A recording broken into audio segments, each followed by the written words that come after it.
ছদ্মবেশী মিশকাকে উচিত শিক্ষা দিয়ে নিজের সন্তানকে রক্ষা করে কাছে টেনে নিল দীপা। বিস্তারিত জানতে ভিডিওতে লাইক দিয়ে দেখতে থাকুন।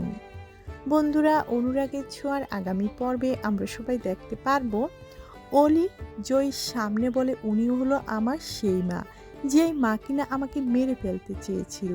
এদিকে সূর্য বলে, অলি তুমি এইভাবে ওর সঙ্গে কথা বলতে পারো না, কারণ সে তোমার মা হয়। যেটা শোনার পর অলি প্রচণ্ড পরিমাণ ক্ষিপ্ত হয়ে যায় সূর্যের উপর, রেগে যেয়ে বলে, না, তাকে আমি মা বলে স্বীকারই করি না, সে আমার কিসের মা। অন্যদিকে জয়ী বলে, মা মা বেঁচে আছে। এই কথা বলে যখনই দীপার কাছে আসতে যায়, ঠিক সেই সময় জয়ীর হাত ধরে ফেলে মিশকা। মিশকা বলে, যদি মাকে ডাকতে চাও মা বলে, মা বেঁচে থাকুক সেটা চাও, তাহলে একবারও ভুলো মার কাছে যাবে না, মাকে পরিচয় দিবে না, বুঝলে তো। এদিকে মাথা ঘুরিয়ে জয়ী পড়ে যেতে যখনই যায়, ঠিক সেই সময় দীপা এসে জয়ীকে ধরে ফেলে।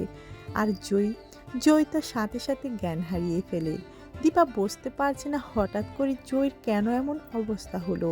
সূর্য যখনই জয়ীর এমন অবস্থা দেখতে পায়, ছুটে আসে অলি ও সূর্য জয়ীকে বাঁচাতে।